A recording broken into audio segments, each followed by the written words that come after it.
Hello and good morning to another day of the master bathroom build. We got quite a lot done yesterday. I put up this wall, put the door frame in, broke the door frame, tried to glue it back up, so hopefully that stands today. So today, I think we're gonna do some electrical, but go check out part one that I put up this framing for this wall and show you how to do it. And make sure you subscribe to follow along of this whole bathroom renovation series. And yeah, it's gonna be awesome. Thank you for stopping by, and let's jump into something. And let's just jump into it. Starting off here, we're going to be deconstructing some of this door. They had some MDF for some spacers for the door. So we're taking that off, taking off the sheetrock, and exposing the wires.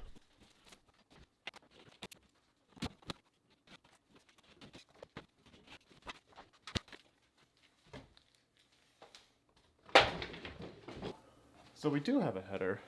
I thought that we didn't have a header on this door. I poked a hole through the sheetrock to see if there was a header, and I didn't see one. But there is, so that's good, I guess. But now I'm gonna have to fix it. So just glad there's no cockroaches in the wall like there was in my small guest bathroom. Okay, I lied. Check this out.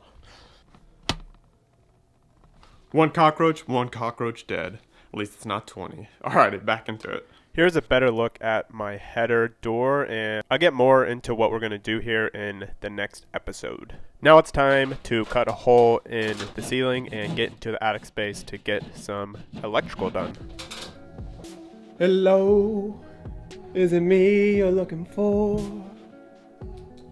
Okay, I really hate the attic space, but this is it. We're going to be moving this can light over a little bit. And then voila, I cut a little hole in the ceiling for the light to stick through.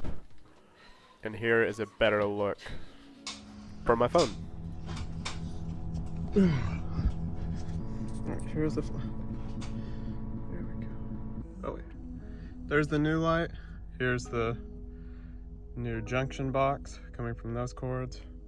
Then here is the ceiling light that goes here.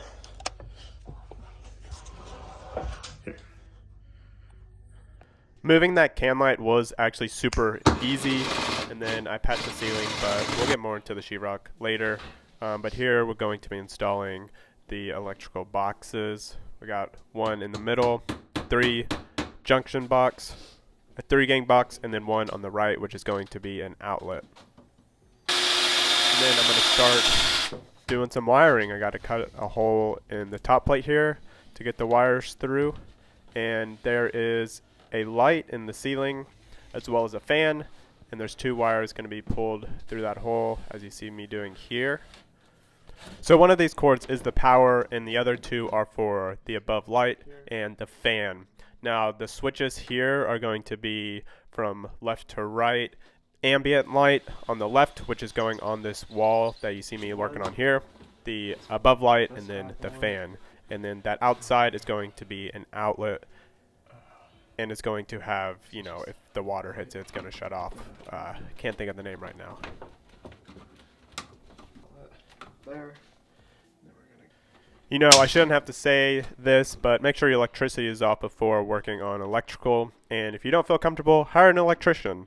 But if you are willing to learn, do it safely, and you'll be all right. It's actually not that difficult, but you do need to pay attention and know the skills. But here is the final result. It's not the prettiest, but it works. Hello there. I've been fiddling with this electric for a little bit of a while now, and I think I have it all done. Now, I know I need to put up sheetrock still, and so everything's just hanging out, but I'm going to go test it, and hopefully it's all good, so we will see.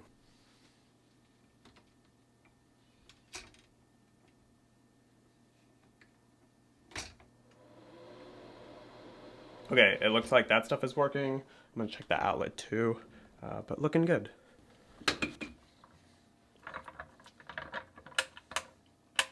And we are good there. Hoorah. You can call me a professional electrician, but you can't hire me because it's against the law. Uh-oh. If you are looking for additional information on how to wire these switches and outlets, here is a diagram. And so we're going to start off with the room with the attic space, some switches, and the 2 outlets that I'm doing. Here's the source panel on the left, and there's the light, the fan, the junction box, and then I'm going to be drawing a couple switches. But from the source we have power, neutral, and green, and the source will connect to each fixture and go through each switch, and these are single pole switches. So we have the black power going to the bottom of each switch, which then gives the switch the power of what happens to the electricity.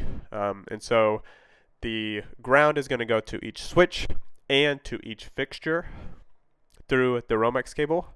And then next we have this neutral, and the neutral is going to bypass the switch and go straight to the fixtures. And then from the switch, on and off will go in this red, which will then connect to the fixtures. And so that will be what carries the power.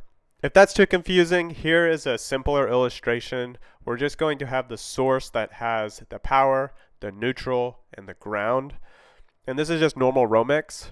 Here is a light bulb with the same 3 connections, and then here's a single pole light switch. We'll be connecting the black power to the bottom of the light switch, and then the red from the bottom of the light switch to the light. And the neutral will bypass the light switch and connect to the light, and the ground will go straight through the switch and then to the light bulb. Now the power here, this yellow, if it's on, will go straight to the light bulb, shine the light bulb, and then circle back around through the circuit. Now, if the light switch is off, then the electricity can't go through. Ta-da! If you have any further questions, rewatch this video and then hit me up in the comments and I'll get back to you. Alrighty. Here, moving on, we're going to be wiring from the outlet to another new outlet, because we're going to be putting a double vanity into this bathroom. And so I'm taking a Remodel junction box, cutting a hole in it, and wiring it up that way. Hello everybody, welcome to a new day. Okay, today is day 3. I did a lot of the electrical work yesterday. There's the lights, as you can see here. Well, you can't see right there, but let's look inside. See the wires?